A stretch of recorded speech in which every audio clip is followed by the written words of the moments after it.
Good morning, and we are live. Welcome back to another episode of the Talk to Tanner Morning Show, where we go over tips, tricks, ideas, and exercises to help make you the real estate professional, whether you're an agent or you're an investor into rental properties, flips, either or, getting to financial freedom to help support the people that you love and care about most.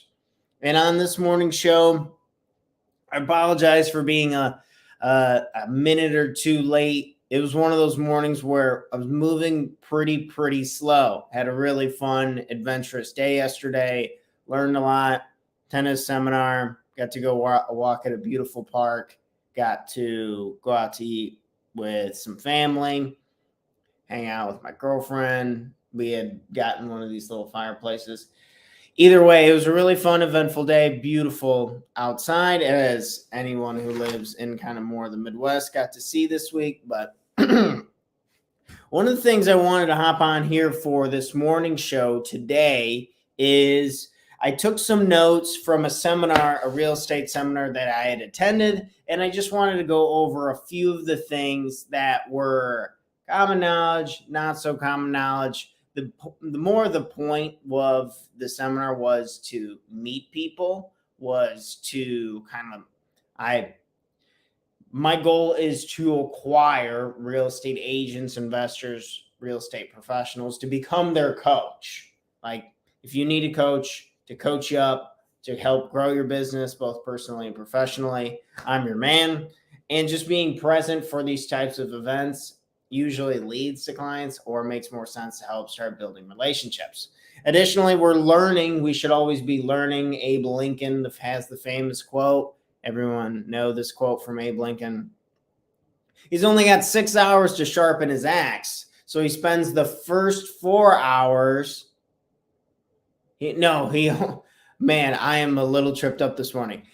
Abe Lincoln, the quote, he only has 6 hours to cut down a tree, so he spends the first 4 of the 6 hours sharpening his axe. It's kind of just a fun little way of thinking about, we need to take the time to prep ourselves, to get things ready, to sharpen the axe, sharpen our tools, to meet the right people, dig the well before we're thirsty, preparing things for ourselves, all that kind of good stuff. Before we go out there, we're asking clients for potentially to get business, or maybe we're putting ourselves in a position to where we're even speaking at the seminar. That's more my goal over time, is to transition from things like this morning show into doing a lot more like live speaking events, traveling across the country. Wild, right? So let's jump into the notes. Here's one of the first things that we talked about that was interesting to me, and a nice little useful tool for, say, if you are an investor. This is more so for investors or for real estate agents who are trying to educate their clients on things that they can and cannot do. And additionally, always consult your lender on loans and financing options for property. But essentially, the difference between a HELOC, and many of us have heard of a HELOC. This is a home equity line of credit. Home equity line of credit. So say if you have a house that is worth $200,000 and you owe the bank $100,000. The house is worth $200,000 and we owe the bank $100,000. With a HELOC, we can take a home equity line of credit. So you can essentially, this is a credit card on your house. This is, to my best understanding, this is how I've used it in the past.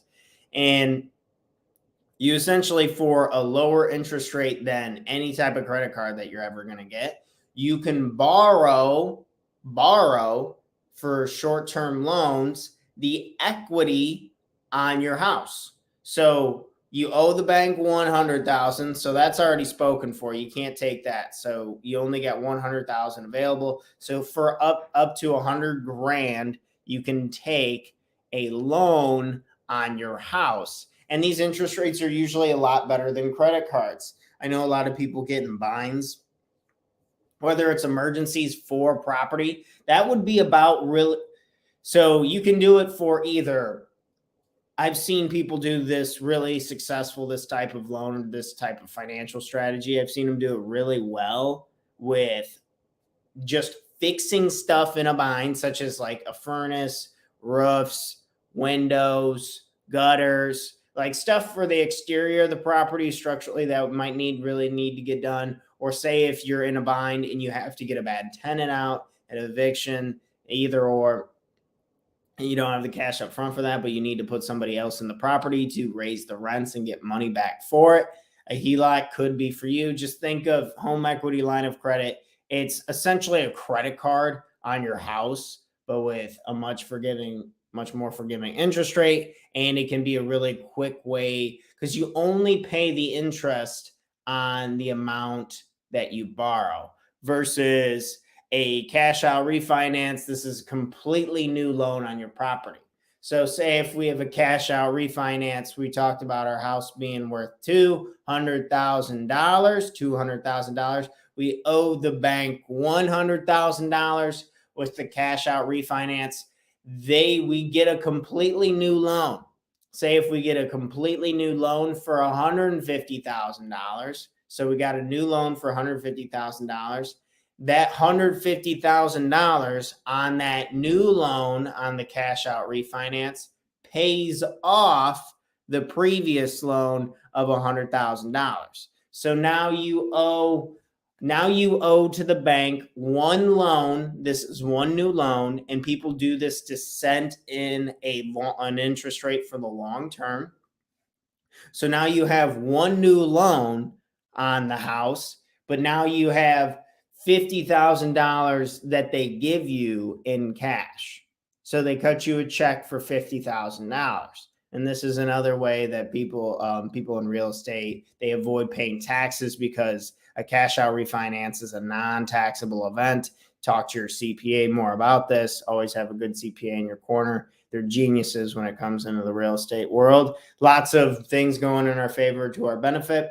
But now you owe $150,000. So you have a house worth $200,000, and now you have a $150,000 loan. And then you got $50,000 in cash to do with whatever it is that you please. Preferably use it to invest in another rental property, use it to improve your current properties, and not go buy a car or do something crazy along those lines. But those are two financial metrics everyone should be pretty comfortable as a real estate investor, an aspiring investor, anyone who wants to become financially free through real estate. Understanding how the money flows and how it goes can be very, very helpful, especially right now, especially with interest rates continuing to rise. This is going to be a great time to learn from loan officers, to learn from people in real estate. If you're looking for a mentor, this is the time. I should do a whole separate show on that. But if you're looking to get a mentor in real estate, you're looking to get a guidance or somebody like that, this is when I would be calling people. This is when I would be like, hey, I will work for you for free. What can I do for you? Because this is when people in that world, respectively, real estate agents and the real estate lenders, this is when they're going to slow down dramatically. This is when their businesses are going to slow down dramatically, and they're going to stop. They're going to work a lot less with residential home buyers, and they're going to be a lot more to working with people like me, more like investors. So understanding a few things with the finance, understanding that as transaction volumes slow down dramatically because interest rates are getting higher and higher, that this is a great opportunity to learn in the real estate world, talk to people, and learn and get mentors. So talking about mentorship, talking about different financing strategies, these were some of the notes. Additionally, I'll end the show with one of the more personal side of things, and this is a little more on the coaching side of things that I wanted to go over and talk about today, was what are the ways I comfort myself to numb myself from pain?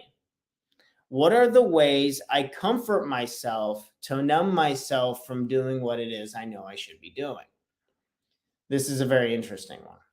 So we all distract ourselves in some way, some shape, or some form. And I want you to sit down and think for a second, critically think, and write it out on a list somewhere in a notebook, or talk to a coach or someone like that. I usually either write in my notes or I'm blabbering on to my coach about this kind of stuff. But just writing out, what are the things that I'm doing that are pushing me farther away from my goals? What are the things that I'm doing that are making me lose time? What are the things that I'm doing that are distracting me from the things I want to go? I'll go over a few of my own examples. It would be watching videos on my phone, watching TV, watching some type of entertainment on a screen. I get pretty sucked into the NFL and watching football games on Sunday. I'll have my laptop out and this and that, and I'm working and I'm trying to plug away on stuff. But realistically, I'm not actually working and I'm not getting a whole lot done. And or vice versa, marijuana and alcohol. So after I get done with the workday, some just kind of to help time go by or to help alleviate myself, sometimes I'll smoke marijuana or I'll have a few alcoholic beverages, and those definitely tend to numb myself, comfort myself from not having to worry about the other things that I do have to do and work. And I'm not saying you don't have to be out of balance. It's just having this realistic measure of what it is that you want, what it is that you're getting done, and where you're going. Because we got to combine these things. These are the reality of any situation, right? So I say these because sometimes we have to get in a mode. We have to be able to push. We have to be able to challenge ourselves to give some of these things up. Like, get your cell phone away from you. If you scroll on it all the time, get it away from you. If you can't stop from eating, a huge comment with a lot of my clients is they do like comfort eating and this and that. And that can be very dangerous. That can be a slippery slope. Like, get the food out of the house. Like, it just, or such as like smoking weed kind of numbs me. I get it. It helps me relax and this and that. But also, I'm just not reading any book. I'm not reading any books. I'm not like learning, taking more notes. I'm not going to seminars. I'm not putting myself out there to grow my businesses or to help support my family and friends in any way. So it's like, then you might as well get it away from you, right? So I just wanted to put a reminder out there that we all have things that we numb ourselves so we can just get away for a second and just ask ourselves, is that really what we want to be doing? Is that a good use of our time? Are we really working? Are we mistaking movement for achievement? People will work all day long and they'll be exhausted. I'm not saying you're not tired. What I'm saying is we're not doing the right things that are actually going to get us out of this situation, because we're going to be continuing to go down this path. If you cope, you'll be stuck in a loop.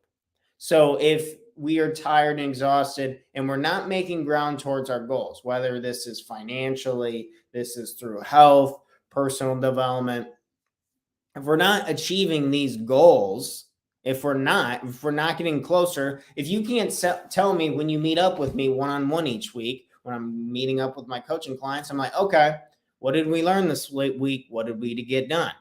And if we can't really say anything, if you can't tell me anything you've done, people will be exhausted and will be tired all week long, being like, oh my gosh, I was kind of running circles. I'm exhausted, all this and that, so much stress. I'm like, okay, what did we get done? And how much closer did we get to this?